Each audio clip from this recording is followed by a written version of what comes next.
Good afternoon, good morning, good day, wherever you're at.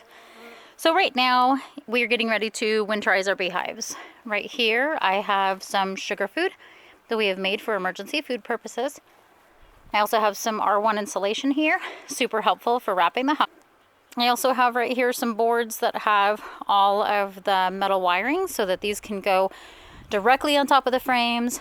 Then I put my emergency food, followed by the box and the inner cover. I'll show you how I do all this so I can get ready for winterizing the beehive. All right, so I have my board right here. Here's my emergency food source for the bees. So we've been working on these sugar patties, so I'm going to dump these onto here. Technically it's supposed to be a nice patty, but you know how that goes.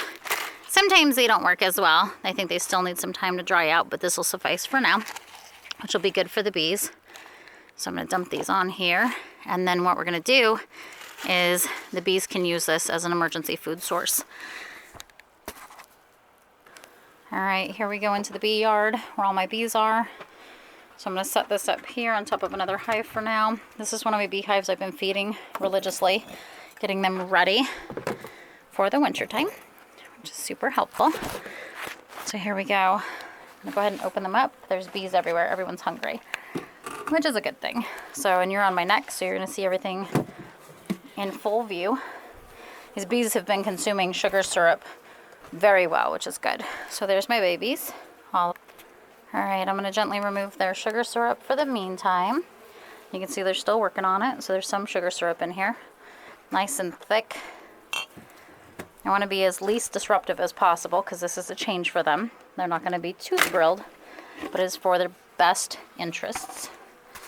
Here we go. So I'm going to remove all of this. Here's their inner cover. And take this off as well.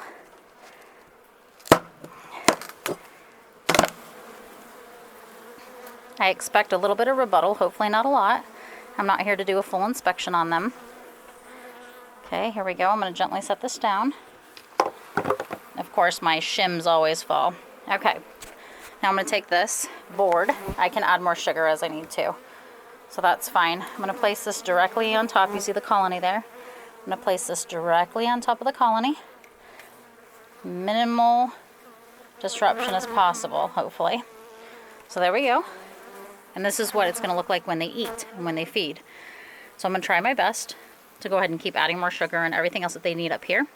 So I could even do newspaper if I wanted to. That'll help them as well. It'll suck up the moisture. Dry sugar is a good option, things like that.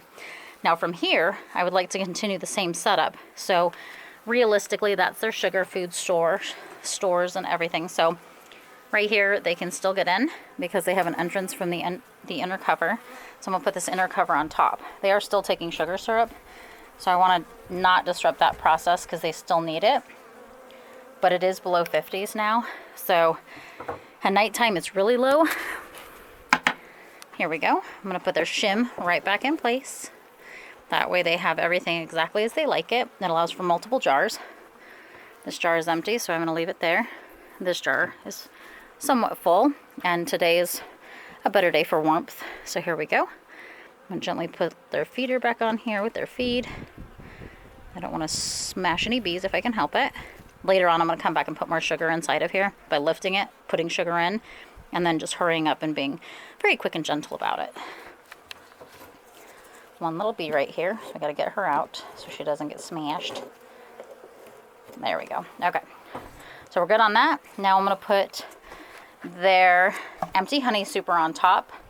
I use these as basically like an attic for ventilation. So this is an empty honey super on top. That's what I do. So there you go, one deep, sugar board, inner cover, empty honey super as an attic. And then from here, because I'm very meticulous about how I overwinter my bees, we're going to put on their roof, which is fine. These roofs, very disappointed in the quality of workmanship. You can see they're split right here at the seams, so the bees are always trying to get in. So I really need to hammer these back down, which is just kind of interesting. So for right now, though, I can probably smash it with my shoe, and that'll help get it back on there. I'm just disappointed in their craftsmanship. I guess it got thrown on there and it's not together properly, so I'll have to redo these in the spring. So there's really, all I can do is just hammer it for now. So we'll put this on here. Here's their roof. I'm going to let them keep feeding as much as they need. the emergency food will help a ton. And that's it for that portion. Now what we're gonna do as well is I'm gonna come over here, and I would like to go ahead, and you can see the different pieces, the R1. So I personally like to use bungee cords. So they're a lifesaver during my time of need. I've tried duct tape, and as you can see, just becomes a mangled mess. So that's how that works with duct tape. It really doesn't stick all the way all the time. I've tried multiple tapes, so it is what it is. So yeah, we just need 2 pieces that are big enough to fit this beehive because it's a smaller beehive. And then from there, these bees will be good to go. I will be able to remove it as necessary if I need to add more sugar feed and stuff like that. So here we go, back down. So I can either wrap 4 sides, 2 sides, 3 sides. I prefer 3. I have all my bricks for when it's really windy, so I can actually use these to hold them up until I go ahead and bungee cord these. You can see how tall it gets, which is super awesome. So we'll hold that in place. There you go. All of that. There's one side. And then this side, same thing. We're looking for covering the most of the hive that we can. We love them. We want them to go into winter nice and healthy and warm. We want to be able to take care of them as long as possible. So there we go. So this will sit here. There's that. Okay, so we've got 2 so far. And then of course I need the 3rd one in the back. So let's adjust accordingly. And then, let's see, I've got a bunch of dead bees everywhere because fall is here and it is getting really cold. But R1's cool. I actually have a ton over there of the big thick stuff. So I use that as well, which is super helpful. And then we're gonna definitely do the back. So there goes that. This piece is a little bit too big. I'll have to get another piece. Smaller piece, but that one's fine for now. Then what we're gonna do is go ahead and bungee. So usually I take 2 bungees and I just need to fit them. It depends on their size. So sometimes it's 2, sometimes it's just one of the really big ones. So, but if I can get these to go, then I can get it all the way around the hive, which would be nice. It's kind of interesting, so you have to shimmy it all the way around. But it works pretty good. It actually holds the whole winter. So these are my longest lasting hives. These girls are well over 3 winters and they do really well every time. You can see here they produce a ton of propolis. So they do a really good job. That's their inner cover right there with propolis. So that's awesome. And then their entrance reducers are on, their mouse guards are on year round. But you can see them all here hanging out, doing their job. And this is super cool too.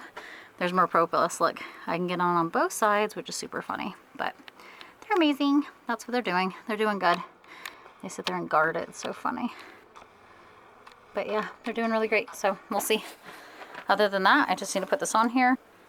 So this one decided to pop a little bit because I put the bungee cord on there, but that's no big deal. So I could always use tape or another bungee if I need to. So there we go.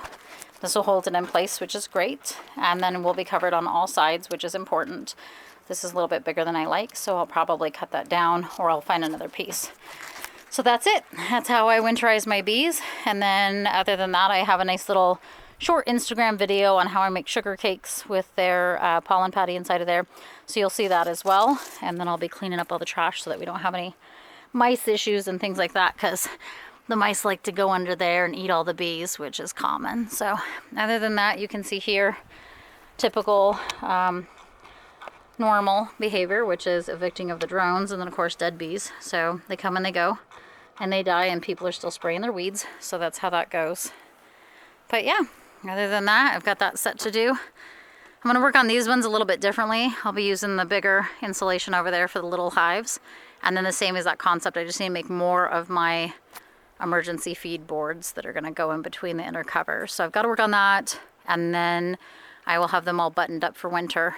I also have 2 hives that are currently taking on. One hive has 6 quarts of sugar, so I need to check on them and see how they're doing. Sugar water. So they're taking it on every day. The problem is that they didn't have enough stores in here, and this is the other part of the apiary that's under construction. So, but inside of here, I felt it best to try and see if we could get them to take on their feed the best way possible. So I put them directly on top of the frames. So So far, it looks like they're taking them okay. They got a long way to go, but they were suffering something fierce. But there they are, just hanging out, so we'll see. Thank you so much, and I hope you all have a great day.